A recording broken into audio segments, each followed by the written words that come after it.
Hi, everyone. I do hope that everyone successfully completed the semester. It was challenging, unusual semester, yet the semester that taught so many lessons to us. And we completed this semester with the feelings that we are stronger, we are ready for different situations, we are quite flexible to get adjusted to different situations that we are going to face in our lives. So today we are going to talk about self-care, and it's going to be a quite timely and appropriate topic as you are getting ready for your summer break. It's going to be the time that you need to restore your resources, you need to think about yourself and take care of yourself. Sometimes by mistake, we are thinking that self-care is about being selfish. And I found really interesting quote and image attached to that quote, that sometimes we are thinking that self-care is about selfishness. But as you see from this image and quote is saying that you cannot serve from an empty vessel, meaning that we cannot help other people, we cannot care for other people, we cannot succeed if we are not caring for our own self. So if we are not putting anything into the vessel is going to be empty. The same thing we can apply to our own self. If we are not taking care, if we are not helping our own self, we will not be able to succeed, to accomplish, or care for others, help others. And especially these days when world is so demanding, the situations that we are in is so uncertain, this weird virus that we don't have any scientifically proven treatment intervention. And these days especially, we need to be mentally strong to meet that situation. And in order to kind of have this mental flexibility, mental fitness, we need to take care of our own self. So what is self-care? It's not about selfishness. It's not about being egocentric, but it's about doing the things that would show that you are good to yourself. So doing anything that, anything you do to be good to yourself. Whenever we are talking about recognizing and knowing your own resources, what I'm capable of doing, what I can do, and then utilizing and using those resources. Whether we are thinking about the taking time out, taking step back, whenever we are experiencing the situation when the situation is triggering so much stress, negative thoughts, negative feelings attached to that, whether we are able to stop and step back, take time out as a sign of caring for yourself. Whenever we are able to maintain that healthy study life balance, it would be considered a self-care as well.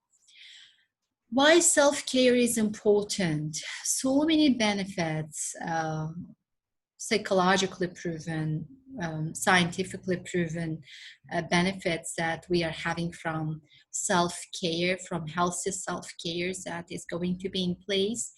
So if we are able to care for our own self, we are going to think clearly. Our mind is getting clear. So imagine if you are able to value yourself, you will be acknowledging the resources, the strengths that you are having, but at the same time, you will be admitting the limitations that you are having. So you will be accepting yourself the way you are, without judging, without kind of thinking negatively about yourself. And as you are accepting yourself as you are, with all the positive and so-called negative things, you will be thinking clearly. As you are thinking clearly, you will be able to make better decisions, unbiased, more objective decisions. And we know that the outcome If we are able to make better decisions, the outcome is going to be increased productivity. Our productivity is going to be increased if we are able to make better decisions. And we know that as we are being productive, as we are achieving, as we are accomplishing things, self-esteem and self-control level goes up. So we start giving more value to our own self. We give more worth to our own self.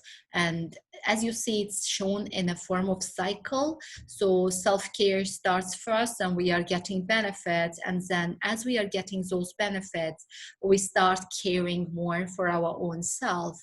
So increased self-esteem and increase the level self-control will lead to better care that you are going to provide for your own self, and then we will go around with more benefits that we are getting from improved self-care that you are able to provide for yourself.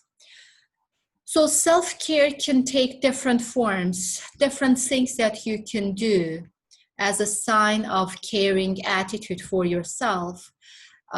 When you are spending time alone because you need to check in with yourself, when you need to check in with your feelings, when you are putting yourself first, so many demands that we are having from the world around us.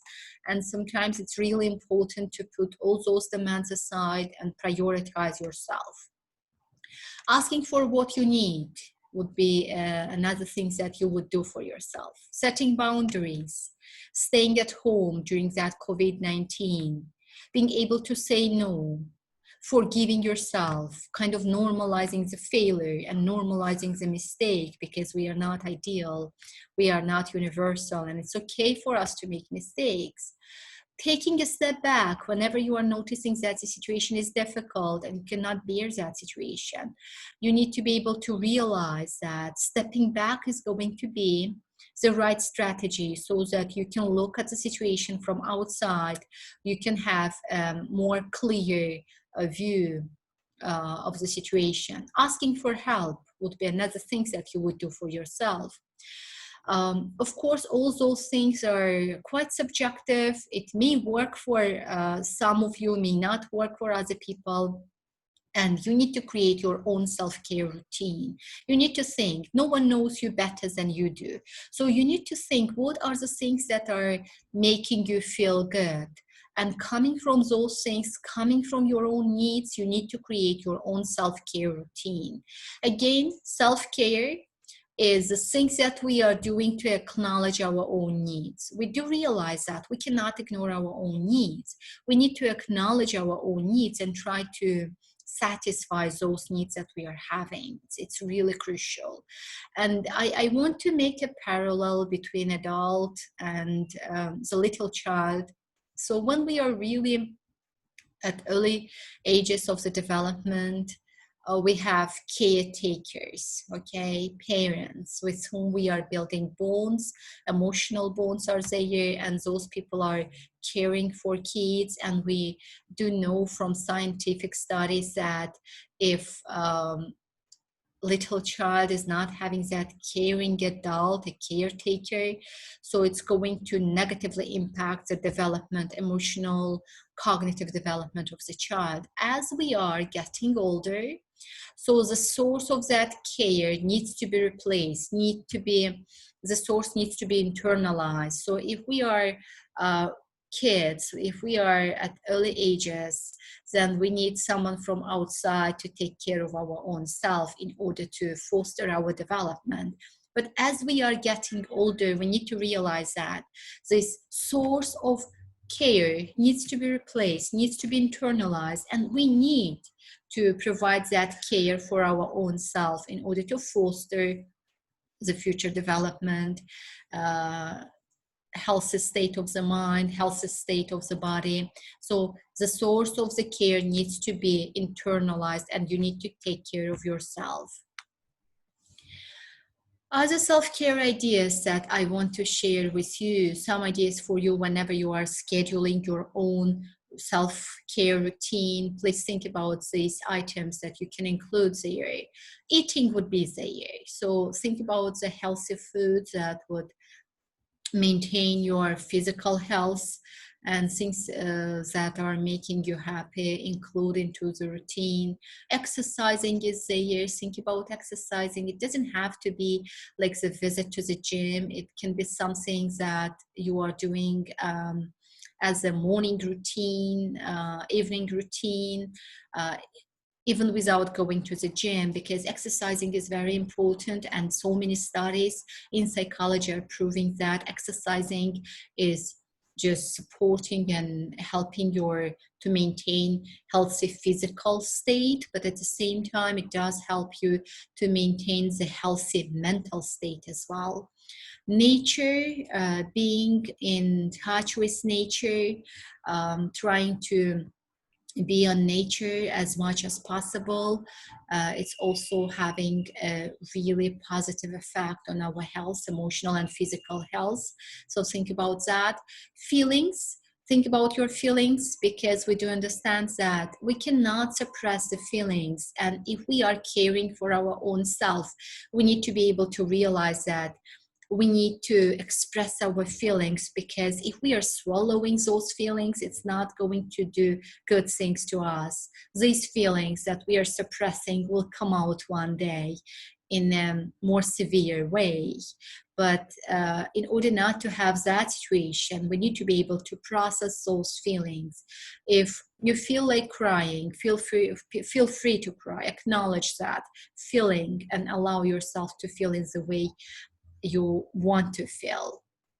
Avoiding is there, would be another idea for self-care routine that you are going to develop.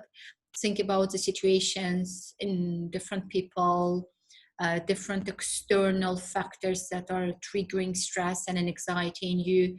As much as possible these days, try to avoid those stress related, stress provoking situations, stress provoking topics, stress provoking, let's say, TV shows. Try to avoid those things. Ask for help would be another idea for self-care. Sometimes by mistake we are thinking that asking for help is coming from the weakness. But in reality, if you are able to realize that you have a need, if you are able to recognize that your needs or your resources are not enough to meet this need, and you need to kind of attract someone from outside to help you to satisfy that need, this is coming from the strength area. If you are able to ask for help, it's coming from the strength area. It shows how strong you are, how aware you are about your feelings and needs. And peer support is there these days, especially, and even when we are not in the state of crisis, peer support is always crucial part of self-care, because by seeking support from our peers, be sure that you are helping them as well. So peer support, another thing for you to consider when you are designing your self-care daily routine. So the last things that I want you to do, you see the self-care spectrum and scale from 0 to 10. I want you to look at the scale and rate yourself on self-care spectrum, how good you are at providing this self-care for yourself. 0 shows that you are not building self-care at all, you are not caring, you are not doing things that would make you feel good. 5 would be building some little self-care, and 10 would be actively scheduling self-care related activities and doing them on a daily basis. And going back to the traffic light system I was referring during previous 2 videos, you see that 0 is colored in red, 5 is colored in yellow, and 10 is colored in green, according to the traffic light system. So if you're realizing that your score for self-care is 0 or 1 or 2, it's a red light for you to stop and think, because it's a crisis. You need to think that you are not caring for yourself, especially these days, especially in current situation when the life is so demanding, the world is so demanding. self-care, the things that you are doing to care for yourself, needs to be planned accordingly. So if you're not doing anything, it's a crisis situation, stop and think how you can improve that situation. If you are doing little things, you are around 5 on that scale, it's a yellow light for you. It shows that you are not in a crisis yet, but you are getting closer. If you continue in that mood, you are getting closer to that crisis. So it again, slow down. Probably it's not the time for you to stop, but you need to slow down and think what you can improve. But if you are able to rate yourself at a level of 10 or quite close to 10, let's say 8, 9, and 10, it's a red light for you, saying that you are on the right path, you are on the right track, you are providing enough care for yourself, you are thinking about your needs, because self-care is as a kind of alarm reminding us that needs are there and we need to be able to meet those needs. So closer to 10, it's a green light. You need to continue in that direction. And another thing that I want to mention is the breathing technique. It doesn't matter what kind of self-care routine you are going to develop for yourself, and it's going to be different for different people. Again, something that is going to work for you probably is not going to work for other person, and vice versa. You are going to be the expert for developing your own routine for self-care. But I would strongly recommend you to put that simple breathing technique into that routine, because it's so universal. It's going to help everyone. We cannot say that breathing technique can help one person but will not help another person. It's so universal. It's going to help anyone. So put that breathing technique 2-3 minutes per day in the morning as you are waking up, or before the bedtime. 2-3 minutes just allocate for that breathing technique, and pay attention to the way you are breathing, because we know that the breathing system is really sensitive to the stress. When we are experiencing stress, breathing is changing. It's becoming rapid, it's becoming superficial. We are breathing only with the chest area. We are not including as below chest area into the breathing process, even though we have that capacity to have that breathing capacity, quite wide breathing capacity. So think about breathing, practice breathing during the day, include 2-3 minutes, allocate 2-3 minutes for breathing technique, and try to take a deep breath, not from the chest, but a wider part of your body. Feel how that air goes into your body and how this air is just leaving your body. Do 3 breaths, really deep breaths, and it's really helpful because on one side, it's just helping your body to get enough oxygen. So it's oxygenating your body, which is really helpful for us to think, for physiological reactions, to be a kind of to go in a normal way, in a normal path. And then another benefit from breathing technique, it's going to provide that time out for you. You are going to get distracted for 2-3 minutes from that stressful situation, and you will be coming back to that situation with more fresh mind. So please practice that. Rate your self-care things that you are doing as self-caring things for yourself, and develop a routine for self-care and put that breathing technique into the routine. Thank you, and stay healthy and safe these days.